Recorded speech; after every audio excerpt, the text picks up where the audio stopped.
Hello guys! Welcome back to my channel.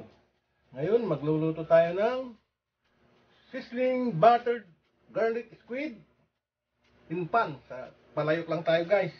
So, umpisa na natin. Ito ang gagamitin ko. Squid, 750 grams, 3/4 kilo.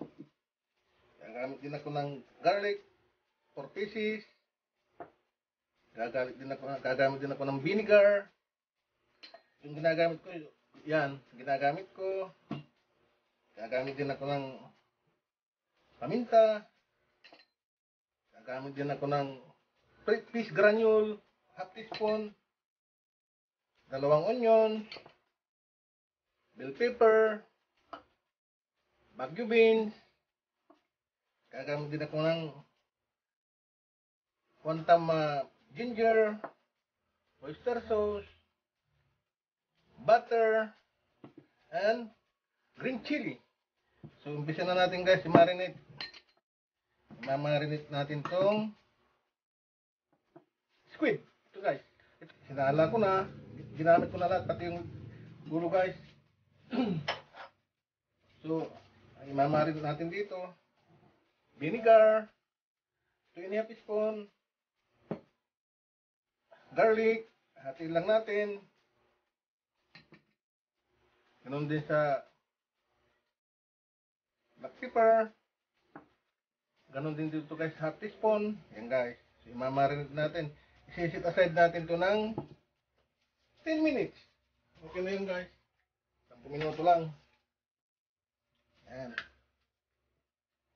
So, ayan guys, habang nakamarinate yung squid natin, lalagay na tayo ng susunod na natin tong garnish niya.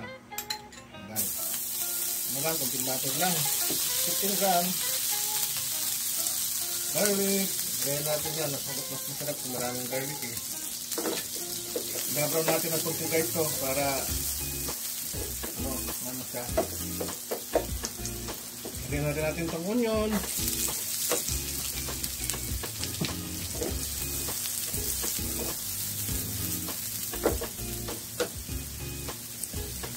ginger,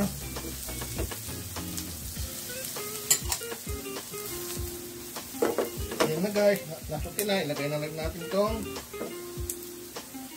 green beans, bagu beans. Then ito guys, mushroom.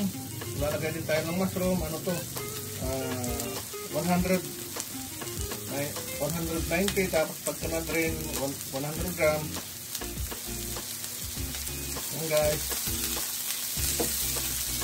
natin lahat para 100 grams.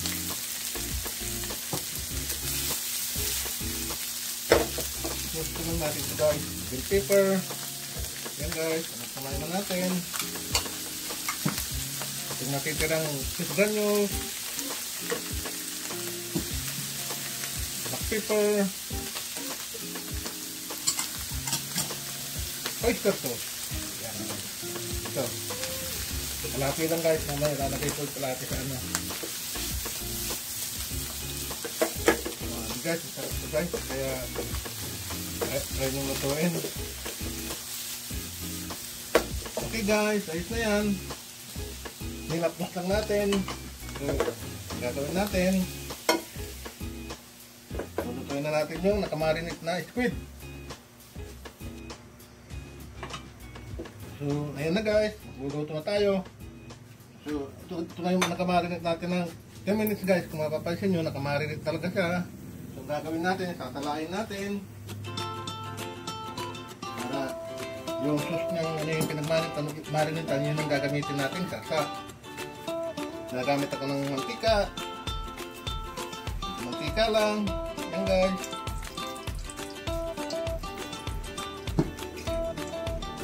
Nalagyan na natin itong squid. Itong gagamitin natin sa guys mamaya.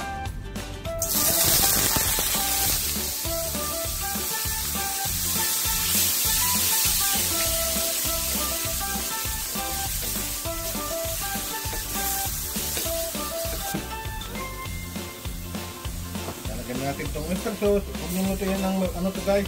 Pagka lutuin nyo matagal, magiging makunat yung ano, yung squid.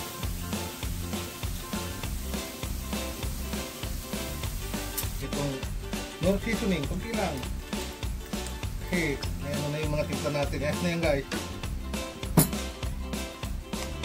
Okay guys, ilalagay ko na yung pinagmarinitan natin. Tutubig na rin yan. Hindi natin ilalagay lahat. Yan. Yan guys, kumulo na. So gagamit din ako ng cornstarch. 1 teaspoon. Para lumapot na ng kunti guys. Yan. Para kumapit yung mga stuff yan guys. Kunti lang. Yung tamang lapot lang ng ano, para kumapit yung mga stuff na.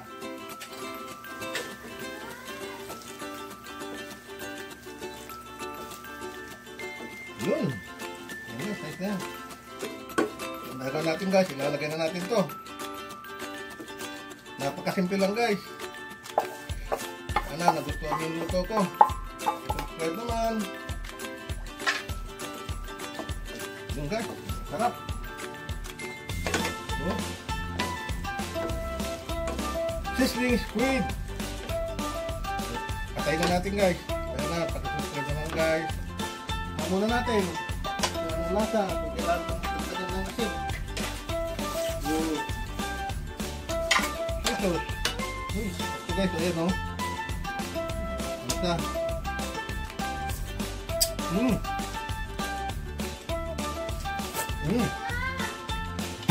Ayos na guys. So, thank you.